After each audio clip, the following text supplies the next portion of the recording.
Hello everybody, welcome to unique SU centre. आज हम अपना कार्बन एंड इट्स कंपाउंड का पहला पार्ट कंप्लीट करने वाले हैं, जिसमें हम कार्बन के बारे में पढ़ेंगे और इसके कुछ कैरेक्टरिस्टिक्स हैं उनके बारे में पढ़ेंगे। तो यहाँ से हम शुरू करते हैं पहले कार्बन के बारे में। तो कार्बन का सिंबल जो होता है वो C से रिप्रेजेंट किया जाता है कार्बन को। एटॉमिक नंबर 6 होता है, एटॉमिक मास 12 होता है, जिसमें परमाणु क्रमांक जिसको हम बोलेंगे तो वो 6 होता है और परमाणु द्रव्यमान 12 होता है। अब इलेक्ट्रॉनिक विन्यास की जब हम बात करेंगे, इलेक्ट्रॉनिक कॉन्फ़िगरेशन की, तो ये 2 और 4 होता है। अब इलेक्ट्रॉनिक कॉन्फ़िगरेशन का 9th में जो एटॉमिक स्ट्रक्चर वाला चैप्टर है उसमें इलेक्ट्रॉनिक कॉन्फ़िगरेशन दिया गया है कि पहले सेल में 2 इलेक्ट्रॉन आता है, उसके बाद 2 8 8 करके आते रहते हैं। तो यहाँ पे जब 4 ही इलेक्ट्रॉन है तो लास्ट वाले में 4 आएगा। इलेक्ट्रॉनिक कॉन्फ़िगरेशन का जो उसका इस तरह से उसको रखा जाएगा कि जो पहला सेल होगा उसमें तो 2 इलेक्ट्रॉन आ जाएंगे। अब बचे 4 हैं तो आउटर मोस्ट सेल जो होगा उसका बाह्य कोष, जिसको हम संयोजी कोष बोलते हैं, वैलेंस सेल बोलते हैं, उसमें 4 इलेक्ट्रॉन आएगा और यही चारों इसकी वैलेंसी को डिफाइन करेंगे, इसकी वैलेंसी के लिए रिस्पॉन्सिबल होंगे। अब यहाँ पे हर एक एलिमेंट अपना ऑक्टेट कंप्लीट करना चाहता है, अपना अष्टक पूरा करना चाहता है।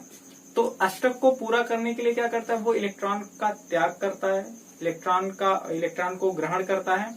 यहाँ पे फिर और क्या, लेकिन यहाँ पे अगर हम देखें कार्बन के बारे में, तो अगर इसको अष्टक पूरा करने के लिए अभी 4 इलेक्ट्रॉन चाहिए, और क्या कर सकता है, या तो फिर ये चारों का त्याग कर दे। तो अगर ये 4 इलेक्ट्रॉन ग्रहण करेगा बाहर से तो क्या होगा, इसके पास 8 इलेक्ट्रॉन कंप्लीट तो हो जाएंगे, लेकिन इलेक्ट्रॉन पे जो चार्ज होता है वो नेगेटिव होता है।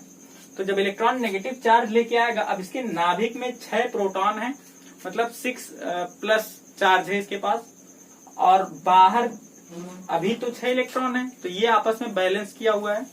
अगर इलेक्ट्रॉन चार्ज आ जाएंगे तो यहाँ पे नेगेटिविटी बहुत ज्यादा बढ़ जाएगी, जिसकी वजह से ये बहुत अनस्टेबल हो जाएगा।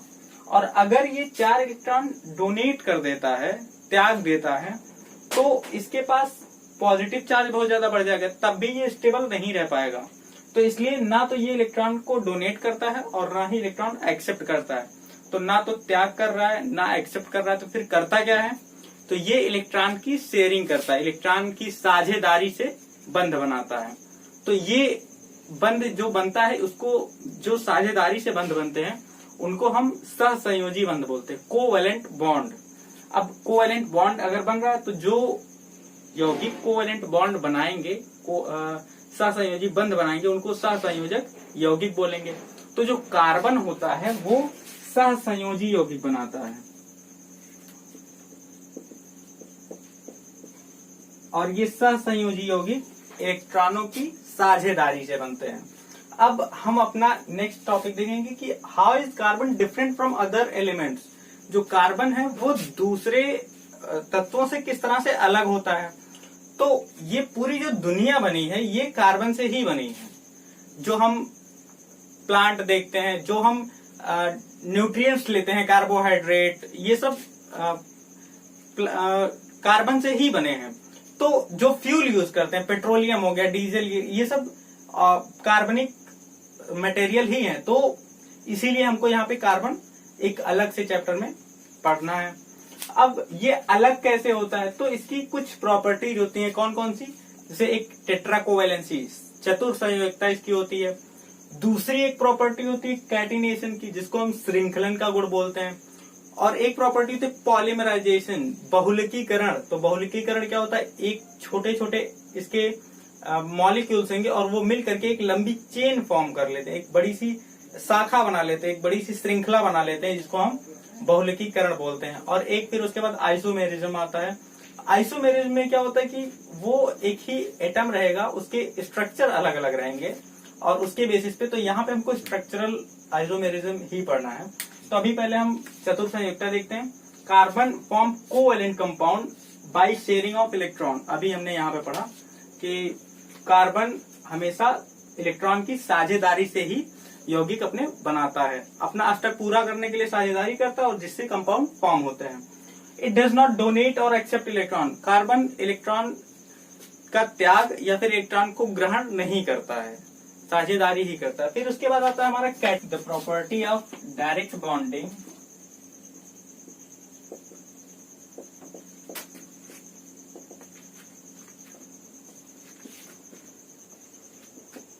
between atoms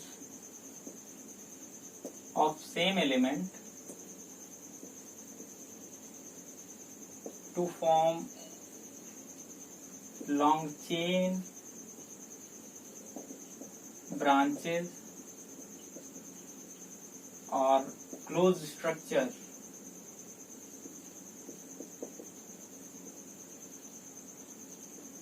तो जो भी वो लॉन्ग चेन बना रहा है, ब्रांच स्ट्रक्चर बना रहा है या फिर क्लोज्ड स्ट्रक्चर बना रहा है, उसी को हम कैटिनेशन बोलते हैं। एग्जाम्पल अगर हम देखें तो एक कार्बन का एटम होगा, इसके साथ एक कार्बन और जुड़ेगा और जुड़ेगा और ऐसे ऐसे ये अपने कार्बन बनाते चले जाएंगे, तो ये होता है कैटिनेशन। अच्छा, ये तो लॉन्ग चेन हो गया एक, और यहाँ पे एक हम ब्रांच अगर स्ट्रक्चर देखेंगे तो ये कहीं से फिर उसकी शाखाएं निकलने लगेंगी इधर से, तो ये फिर एक ब्रांच स्ट्रक्चर हो जाएगा।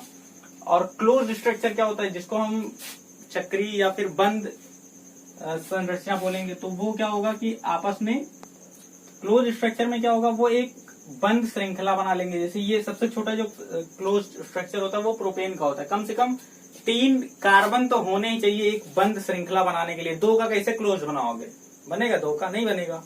तो जब जो सबसे छोटा साइक्लिक कंपाउंड होता है हमारा वो प्रोपेन होता है, और प्रोपेन के बाद जितने भी रहेंगे वो एक क्लोज स्ट्रक्चर बना सकते हैं। तो ये कैटिनेशन होता है। फिर इसके बाद हमको पॉलीमराइजेशन में क्या होता है, कोई एक मॉलिक्यूल होगा और उसको कई सारे मॉलिक्यूल के साथ मिला दिया जाएगा और वो एक बहुलक अपना बना लेता है, इसको हम पॉलीमराइजेशन बोलते हैं। जैसे हमारे पास एक एथिलीन का एक मॉलिक्यूल है और जब उसका पॉलीमराइजेशन किया जाएगा तो वही पॉलीथीन बन के हमारे पास मिलता है। तो ये कौन सा polymerisation is a process through which a long number of monomer, अब जैसे ये है मोनोमर, तो a large number of monomer molecule react together to form a polymer.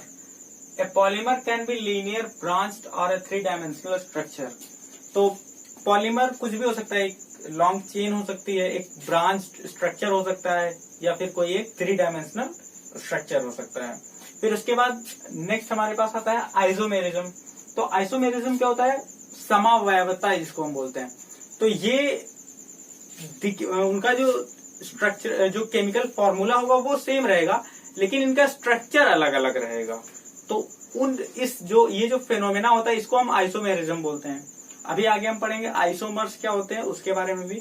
तो आइसोमेरिज्म क्या होता है, isomerism is the phenomena in which more than one compound have the same chemical formula but different chemical structure. तो उनका chemical formula तो same होगा, लेकिन उनके जो स्ट्रक्चर होंगे वो अलग अलग होंगे। एक एग्जाम्पल हम लेते हैं, अभी नाम आगे हम उनका लिखना सीखेंगे। जैसे ये C5H12 एक हाइड्रोकार्बन है जिसका नाम पेंटेन होता है। तो इस पेंटेन के कई सारे आइसोमर्स हमको मिलते हैं। जैसे C5 हमारे पास 5 कार्बन है, तो एक तो हम 5 कार्बन को इस तरह से जोड़ सकते हैं एक लीनियर चेन बना करके। अब जितने भी यहाँ पे अब एक कार्बन क्या करेगा, 4 वैलेंसी अपनी कंप्लीट करेगा। अभी इस कार्बन की एक वैलेंसी ही कंप्लीट है और इसकी 2 है, इसकी भी 2 है, इसकी 2 है और इसकी फिर से एक ही है। तो अब इन हर एक कार्बन को 4 वैलेंसी अपनी कंप्लीट करनी है। अब हाइड्रोकार्बन है तो बाकी जो बची वैलेंसी है वो हाइड्रोजन से ही कंप्लीट होगी। अब यहाँ पे हाइड्रोजन की जो वैलेंसी होती है वो 1 होती है, तो यहाँ पे हमारे पास एक हाइड्रोजन जुड़ गया। अब बचा है 2, तो ये एक हाइड्रोजन यहाँ पे लगेगा, एक हाइड्रोजन यहाँ पे लग जाएगा, फिर उसी तरह से एक यहाँ पे लग जाएगा और एक यहाँ पे। हर एक कार्बन की अब 4-4 वैलेंसी कंप्लीट होती जा रही हैं और जो हाइड्रोजन है उसकी वैलेंसी 1 ही है, हाइड्रोजन की 1 होती है। तो ये पेंटेन का एक नॉर्मल स्ट्रक्चर है, इसको हम एन पेंटेन बोलेंगे। और क्या तरीका हो सकता है इसको बनाने का, तो अगर इसी को हम इस तरह से लिख दें, यहाँ पे हमारे पास अभी भी 5 कार्बन ही है, तो ये भी पेंटेन ही होगा, लेकिन नाम इसका थोड़ा सा स्ट्रक्चर बिल्कुल चेंज हो गया, तो नाम मतलब रहेंगे 5 कार्बन और 12 हाइड्रोजन ही, लेकिन स्ट्रक्चर चेंज हो जाएगा। तो अब इसको भी हमको 4 वैलेंसी हर एक कार्बन की कंप्लीट करनी है, तो CH3, और यहाँ पे फिर इसको जब हम शॉर्ट में लिखेंगे तो CH3 CH2 लिख देंगे, और इसकी तो 4 हो चुकी है, इसकी 4, इसकी भी 4। अब ये कार्बन बचा है तो इसकी भी 3, मतलब एक इधर लगेगा हाइड्रोजन, एक इधर और एक ऊपर, तो ये हो जाएगा फिर से CH3, इसके जैसा स्ट्रक्चर हो जाएगा। तो ये एक तरीका हो गया बना इस C5H12 को लिखने का। एक और तरीका क्या हो सकता है, तो हम क्या करते हैं, कार्बन को जोड़ते हैं, एक इसके ऊपर लगा देते हैं, एक इसके नीचे और एक यहाँ पे। अब जो बीच वाला कार्बन है उसकी तो चारों वैलेंसीज कंप्लीट हो चुकी हैं, लेकिन ये जो बच रहे हैं तो ये CH3 हो जाएगा, ये भी CH3, CH3 और CH3। तो उनके स्ट्रक्चर के हिसाब से उनका IUPAC नेम अलग अलग होता है, लेकिन सब में अगर हम देखेंगे तो हमको 5 कार्बन और 12 हाइड्रोजन ही मिलेंगे। तो यहाँ पे क्या है, केमिकल फॉर्मूला सेम है हमारे पास, लेकिन केमिकल स्ट्रक्चर जो उनका वो अलग अलग है। इसी को आइसोमेरिज्म बोलते हैं। और इन ये जो सारे मिल रहे हैं इनको हम आइसोमर्स बोलते हैं। तो अब आइसोमर्स की डेफिनेशन देखते हैं क्या होता है। Isomers chemical compounds that have identical chemical formula but differ in properties and arrangement of atoms in molecule are called isomers। तो जो भी एटम, जो भी मॉलिक्यूल्स अपने स्ट्रक्चर में अलग होते हैं लेकिन उनका जो केमिकल फॉर्मूला तो वो सेम होता है, उनको हम समावयवी बोलते हैं या फिर आइसोमर्स बोलते हैं। जैसे हमारे पास एग्जांपल है C5H12 का, जिसको हम पेंटेन बोलेंगे। तो यहाँ पे अगर हम उसका नॉर्मल एक स्ट्रक्चर ये बन सकता है कि हमारे पास 5 कार्बन हो और हर एक वैलेंसी जो बची हुई है फिर वो हाइड्रोजन से फिल हो जाए, तो इसका जो नाम होता है वो N पेंटेन होता है।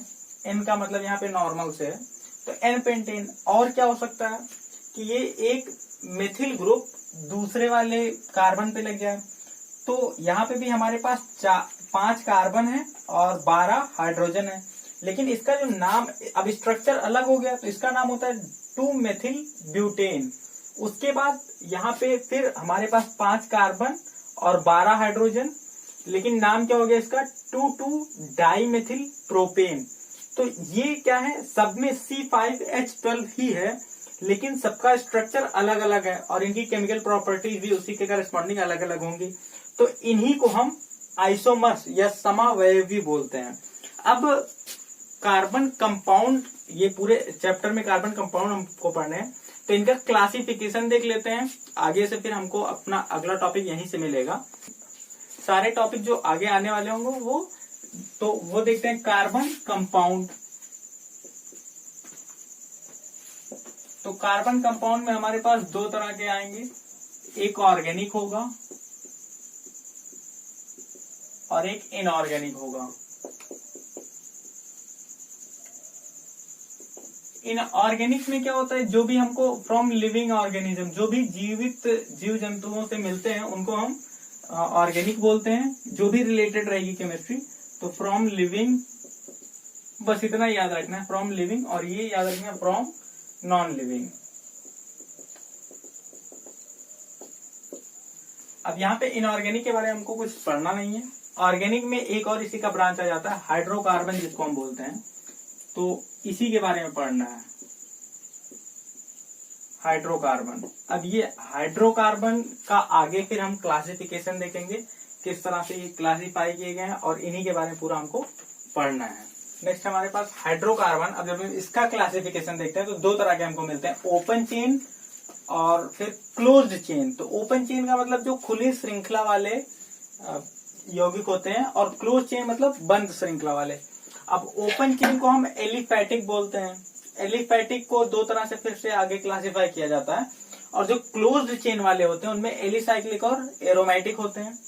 तो अब यहाँ पे देखते हैं एलिफेटिक जो आगे डिवाइड किया गया है, 2 हिस्से में बांटा गया, वो कौन कौन से हैं। तो उसमें फर्स्ट है हमारे पास सैचुरेटेड और उसके बाद है अनसैचुरेटेड। अब सैचुरेटेड और अनसैचुरेटेड क्या होते हैं, तो हमको बस इतना ही माइंड में रखना है कि जिस भी कार्बन कंपाउंड में, जिस भी हाइड्रोकार्बन में, हाइड्रोकार्बन क्या होते हैं, जिनमें बस हाइड्रोजन और कार्बन से मिलके जो बने होते हैं उसको हम हाइड्रोकार्बन बोलते हैं।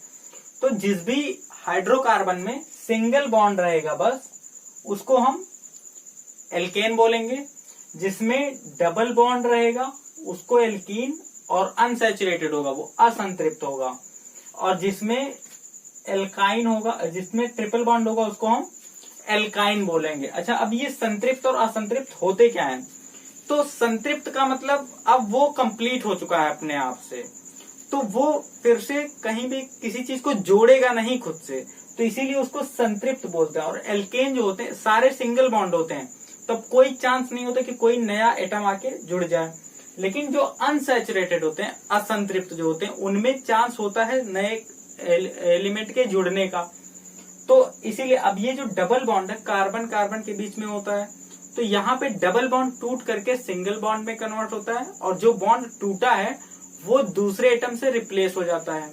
और सेम वही चीज एल्काइन में भी होती है। एल्काइन में 2 बॉन्ड टूट सकते हैं और वो फिर से तब जाके एल्केन में कन्वर्ट होगा किसी दूसरे एल्केन में, तो इसीलिए इसको अनसैचुरेटेड बोलते हैं। संतृप्त और असंतृप्त, संतृप्त का मतलब होता है वो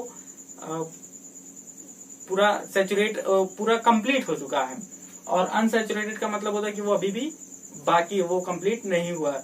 तो इसीलिए एल्केन सिंगल बॉन्ड है तो वो एल्केन है, डबल बॉन्ड है तो वो एल्कीन है, और ट्रिपल बॉन्ड है तो वो एल्काइन है।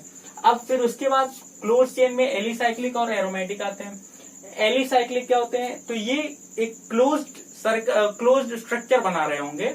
वही अगर वही एल्केन एक क्लोज्ड स्ट्रक्चर बना ले रहा है तो उसको हम साइक्लोएल्केन बोलेंगे। अब अगर सिंगल बॉन्ड्स आ रहे हैं तो वो साइक्लोएल्केन हो जाएगा। कहीं बीच में डबल बॉन्ड आ गया तो उसको हम साइक्लोएल्कीन बोल देंगे, और कहीं पे भी अगर ट्रिपल बॉन्ड आ गया तो उसको हम साइक्लोएल्काइन बोल देंगे। अब नेक्स्ट आता है एरोमेटिक। एरोमेटिक एरोमा से निकला हुआ है, तो अरोमा का मतलब होता है फ्रेग्रेंस, खुशबू। तो ये जो एरोमेटिक होते हैं इनमें एक अलग तरह की स्मेल होती है, तो इसीलिए इसका नाम, इसको एरोमेटिक कंपाउंड बोला जाता है, जिसमें से बेंजीन जो है वो एक एरोमेटिक कंपाउंड है। बेंजीन हमारा महकने वाला ही होता है, मतलब एक अलग तरह की उसमें फ्रेग्रेंस होती है। तो बेंजीन का बस आपको स्ट्रक्चर याद रखना है कि कुछ ऐसा बना होता है, इसको हम बेंजीन बोलते हैं। अब ये जो कॉर्नर्स दिख रहे हैं, यहाँ पे ये जो 6 कोने हैं, यहाँ पे कार्बन है और बाकी एक एक हाइड्रोजन। तो बेंजीन का जो केमिकल फॉर्मूला होता है वो C6H6 होता है, और बेंजीन का जो स्ट्रक्चर होता है वो ये होता है। तो आप आगे क्वेश्चन मिल सकते हैं उसमें, तो उससे रिलेटेड तो अलग हो सकता है, बुक में भी कहीं दिया हो। तो ये हाइड्रोकार्बन का पूरा क्लासिफिकेशन हो गया जो हमको पढ़ना है। हमको बस काम किस चीज पे करना है, एल्केन पे, एल्कीन पे और एल्काइन पे। अब जरा इनका हम नाम देख लेते हैं पूरा किस तरह से पढ़ता है। एल्केन, एल्कीन और एल्काइन का हम नाम देख लेते हैं किस तरह से इनका नाम लिखा जाता है। तो यहाँ पे पहले हमको कुछ नंबर याद रखने होंगे। जैसे 1 के लिए हम मेथ का यूज करते हैं, 2 के लिए एथ का, 3 के लिए प्रोप का, और 4 के लिए ब्यूट का। इसी तरह से और भी आगे नंबर्स हैं, जैसे 5 के लिए पेंट का। तो 10 तक हमको याद रखने हैं। अभी हम 4 तक देखते हैं, इसके बाद हम 5 से फिर 10 तक देख लेंगे। तो अगर ए नंबर ऑफ सी मतलब जितने कार्बन होंगे, तो अगर 1 कार्बन होगा तो उसके लिए हम मेथ का यूज करेंगे। 2 कार्बन होगा उसके लिए हम एथ का यूज करेंगे। 3 के लिए प्रोप और 4 के लिए ब्यूट। अब एल्केन, एल्कीन, एल्काइन का नाम लिखेंगे कैसे, तो यहाँ पे हमारे पास पहले 1 कार्बन है। अब एक चीज हमको याद रखना है कि कार्बन की जो वैलेंसी है वो 4 है, मतलब कार्बन के आसपास हमेशा 4 जो है वैलेंसी कंप्लीट होनी चाहिए हाइड्रोजन से मिल करके। अब यहाँ पे हम हाइड्रोकार्बन पढ़ रहे हैं, तो हमेशा अभी इसमें जो आएगा वो पूरा का पूरा हाइड्रोजन ही रहेगा सब। बाकी जितनी भी वैलेंसी, हाइड्रोजन पे हमको 4 कंप्लीट करनी है, और कार्बन पे 4 कंप्लीट करनी है, और हाइड्रोजन पे 1 कंप्लीट करनी है। तो अभी जरा देखते हैं कैसे। तो अगर कार्बन है तो यहाँ पे 4 वैलेंसी इसकी कंप्लीट होंगी इस तरह से। अब हाइड्रोकार्बन पढ़ रहे हैं तो बाकी जो बची हुई वैलेंसीज हैं वो फिल हो जाएंगी हाइड्रोजन से। अब हाइड्रोजन की एक ही वैलेंसी होती है, तो यहाँ पे हमारे पास ये एक एल्केन का जो फर्स्ट मेंबर आया वो सी, और अगर हम इसका केमिकल फॉर्मूला देखें तो क्या हो जाएगा, ये तो केमिकल इसका स्ट्रक्चरल फॉर्मूला हो गया, CH4 बन जाएगा। अब नाम क्या हो जाएगा इसका, तो एक कार्बन के लिए आता है मेथ, और इसमें हर बॉन्ड जो है वो सिंगल है, तो उसके लिए हम एन का यूज करते हैं, जो ANE लिखा है। तो नाम क्या हो जाएगा इसका, मेथ हम पहले लिखेंगे और उसके बाद ये ANE लगा देंगे। तो हिंदी में भी उसको एल्केन, एल्कीन और एल्काइन ही बोलते हैं। तो नाम क्या हो गया, मेथेन। अब हम बात करेंगे एल्कीन में, तो जब एक कार्बन होगा तो यहाँ पे डबल बॉन्ड लग गया। अब बाकी हाइड्रोजन होंगे, तो हाइड्रोजन कभी भी डबल बॉन्ड से नहीं जुड़ा होता है, तो यहाँ पे हाइड्रोजन जुड़ ही नहीं सकता है, तो ये बनेगा ही नहीं। सेम इसी तरह से एल्काइन की जब हम बात करेंगे तो एक कार्बन और 3 हाइड्रोजन, 3 उसके बॉन्ड तो बन जाएंगे, लेकिन अब हाइड्रोजन से वो नहीं जुड़ पाएगा। तो ये एल्कीन का जो पहला मेंबर होता है एक कार्बन वाला वो नहीं बनता है, और जो एल्काइन का होता है ये भी नहीं बनता है। अब 2 कार्बन के लिए हम देखें तो हमारे पास यहाँ पे 2 कार्बन होंगे और सारे बॉन्ड सिंगल होने चाहिए, तो कार्बन कार्बन के बीच में भी सिंगल बॉन्ड बन जाएंगे। अब बाकी जो वैलेंसीज हैं वो हाइड्रोजन से फिल होनी है, तो यहाँ पे एक हाइड्रोजन, इस कार्बन की 2 वैलेंसी पूरी हुई, अभी 2 बाकी है, तो एक यहाँ पे हो गया और एक यहाँ पे हो गया, एक यहाँ पे, एक यहाँ पे। अब इस कार्बन की 4 वैलेंसी कंप्लीट है और इस कार्बन की भी 4 ही कंप्लीट है। ये 1 2 3 4 इसकी और 1 2 3 4 इसकी, तो दोनों कार्बन की 4 कंप्लीट है और हर एक हाइड्रोजन की 1 कंप्लीट है। तो ये हम अब इसके लिए हम एथ का यूज करेंगे, क्योंकि कार्बन हमारे पास 2 है, तो यहाँ पे 1 कार्बन और ये 2 कार्बन, तो 2 के लिए एथ का यूज करते हैं। और सारे बॉन्ड सिंगल हैं तो उसके लिए हम एन का यूज करेंगे, तो नाम क्या हो जाएगा इसका, एथेन। इस तरह से नाम हो गया। अब जो 2 कार्बन वाला एल्कीन होगा वो देखते हैं जरा। तो यहाँ पे हमारे पास 2 कार्बन है और कार्बन कार्बन के बीच में ही डबल या ट्रिपल बॉन्ड लगेगा, कार्बन और हाइड्रोजन के बीच में नहीं लग सकता, क्योंकि हाइड्रोजन सिंगल बॉन्ड ही बनाता है। तो कार्बन कार्बन के बीच में डबल बॉन्ड हो गए। अब इस कार्बन की 4 वैलेंसी कंप्लीट करनी है, तो यहाँ पे हमारे पास एक ये हो जाएगी, ये कंप्लीट हो जाएगी। अब यहाँ पे अब की बार नहीं बनेगा, क्योंकि अब 4 पहले ही कंप्लीट हो चुका है। तो जब 4 हो चुका है तो सेम वही चीज यहाँ पे भी हो जाएगी, ये हाइड्रोजन से फिल हो जाएगा, ये हो जाएगा, ये और ये। अब अगर हम यहाँ पे देखते हैं तो 2 कार्बन हमारे पास हैं, तो 2 कार्बन है, 2 के लिए हम एथ लगाते हैं, तो एथ तो हम लगा देंगे। और डबल बॉन्ड है, डबल बॉन्ड में अब जैसे यहाँ पे सिंगल बॉन्ड आ रहे थे तो एन लगा था, अब डबल बॉन्ड है तो इन लगेगा, तो एथीन नाम हो जाएगा। और इसका केमिकल फॉर्मूला अगर हम देखें तो ये हो जाएगा, ये हुआ हमारा CH4, ये हुआ C2H6, और यहाँ पे हमारा CH2 बनेगा नहीं, यहाँ पे फिर हमारे पास मिलेगा C2H4। अब वही चीज हम एल्काइन के लिए देखते हैं, तो एल्काइन का मतलब ट्रिपल बॉन्ड, कार्बन कार्बन के बीच में ट्रिपल बॉन्ड, तो यहाँ पे हमारे पास 1 कार्बन और फिर ट्रिपल बॉन्ड, फिर से कार्बन। अब इस कार्बन की 4 वैलेंसी कंप्लीट होनी चाहिए, सेम वही चीज, तो ये 1 वैलेंसी कंप्लीट हो गई, इस कार्बन की 4 कंप्लीट हो गई, 3 इधर 1 इधर। बाकी जो दूसरा वाला कार्बन है इसकी भी 4 वैलेंसी कंप्लीट होनी चाहिए, तो यहाँ पे भी हमने 1 हाइड्रोजन लगा दिया। अब 4 वैलेंसी दोनों कार्बन की कंप्लीट है, हाइड्रोजन की सिंगल सिंगल होती है वो भी कंप्लीट हो चुकी है। तो कार्बन हमारे पास 2 है, तो 2 के लिए एथ लगता है, और ये ट्रिपल बॉन्ड लगा है तो इसके लिए हम आइन लगाएंगे, तो नाम क्या हो जाएगा, इथाइन। और इसका जो केमिकल फॉर्मूला होगा वो C2H2 हो जाएगा, तो एथाइन नाम हो गया, केमिकल फार्मूला C2H2। और जो ये है स्ट्रक्चरल फार्मूला, इसका संरचना सूत्र है। अब जब हम देखेंगे 3 के लिए, 3 कार्बन जब होगा तो सेम इसी तरह से आगे बढ़ता जाएगा। तो 3 के लिए हम देखें, ब्यूट को जरा भी हटाते हैं, तो यहाँ पे हमारे पास 3 कार्बन, हम इसमें पढ़ रहे हैं। तो ये अब यहाँ पे हम देखते चल रहे, एक हमको सीरीज मिलती जा रही है ना, इस सीरीज को भी कुछ बोलते हैं। तो क्या बोलते हैं अभी हम आगे देखते हैं। तो ये 3 कार्बन हो गए हमारे पास। अब जो बचे हैं, हर कार्बन की 4 वैलेंसी कंप्लीट करनी है। तो ये 4 कंप्लीट हो गई, इसकी भी 4 हो गई और इसकी भी 4 हो गई। अब जितनी भी खाली वैलेंसी है वो हाइड्रोजन से फिल हो जाएगी। तो यहाँ पे हमारे पास हाइड्रोजन कितने होंगे, यहाँ पे 3 ऊपर, 3 इधर और 2 यहाँ पे, तो 6 और 2 8। तो अगर हम नाम इसका देखें तो प्रोप है और सारे सिंगल बॉन्ड है, तो नाम हो जाएगा प्रोपेन। और जो केमिकल फॉर्मूला होगा वो हो जाएगा C3H8। इस तरह से हमको मिलता है। अब स्ट्रक्चर ये तो पूरा भी बना नहीं है, तो यहाँ पे सारे जो वैलेंसीज हैं इनको हम हाइड्रोजन से फिल कर देते हैं। तो ये हमारे पास प्रोपेन मिला C3H8। ये प्रोपेन का स्ट्रक्चरल फार्मूला है। नंबरिंग हम कर देते हैं 1 2 और 3 कार्बन। अब प्रोपीन का जरा हम देखें तो प्रोपीन हमारे पास क्या होगा, 3 हमारे पास कार्बन होंगे, तीनों में से किन्हीं 2 कार्बन के बीच में एक डबल बॉन्ड रहेगा। तो हम कोई भी कार्बन, पहले तो 3 कार्बन बना लेते हैं। अब कहीं पे भी हम फ्री हैं इसके लिए, कहीं पे भी हम डबल बॉन्ड लगा सकते हैं।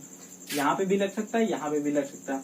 तो अगर हम यहाँ पे लगा देते हैं तो यहाँ पे सिंगल बॉन्ड हो जाएगा। अब यहाँ पे 1 हाइड्रोजन, बस 2 ही हाइड्रोजन लगेगा क्योंकि इसका 4 वैलेंसी कंप्लीट हो चुका है।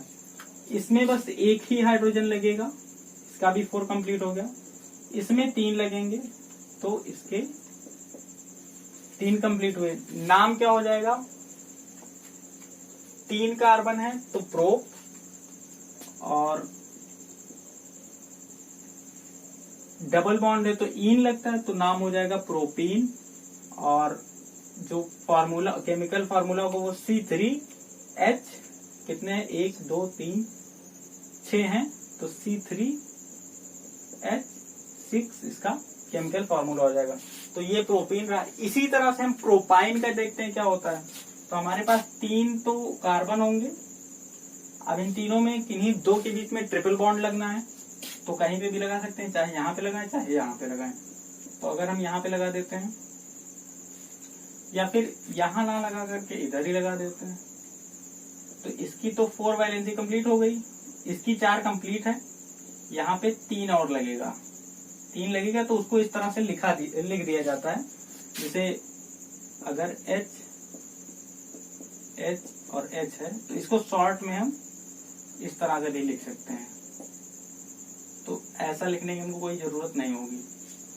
तो नाम क्या हो जाएगा इसका, 3 कार्बन मतलब प्रोप, और ट्रिपल बॉन्ड 1 लग गया तो आइन YNE, तो नाम क्या हो जाएगा प्रोपाइन। और इसका जो केमिकल फार्मूला होगा C3H4 हो जाएगा।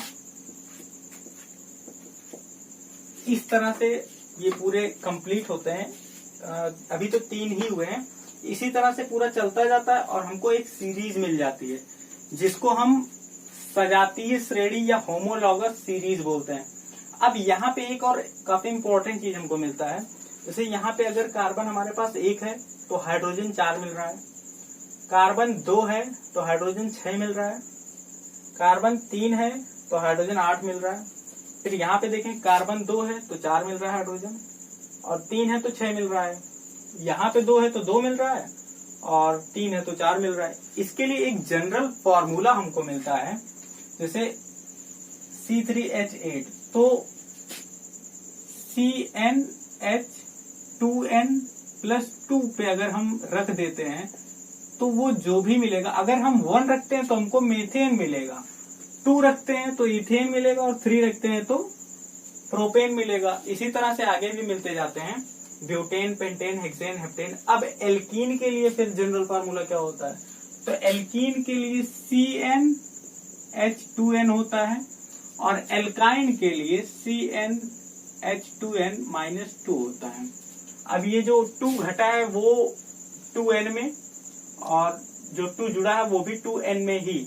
तो CnH2n एल्केन का जनरल फार्मूला है, CnH2n एल्कीन का जनरल फार्मूला है, और CnH2n-2 एल्काइन का जनरल फार्मूला। अब इस जनरल फार्मूले से हम कोई भी इस सीरीज का कोई भी एलिमेंट फाइंड कर सकते हैं कि उसमें कितने कार्बन के करेस्पॉन्डिंग कितने हाइड्रोजन होंगे। इसके बाद के जो एलिमेंट्स हैं उनको हम जनरल फार्मूले से ड्राइव करके देखेंगे। फिर उसके बाद हम आगे होमोलॉगस सीरीज और फिर कुछ हमारे पास फंक्शनल ग्रुप होंगे, उनके बारे में हम पढ़ेंगे। तो ये सारी चीजें आपको नेक्स्ट वीडियो में मिलेंगी। Thank you.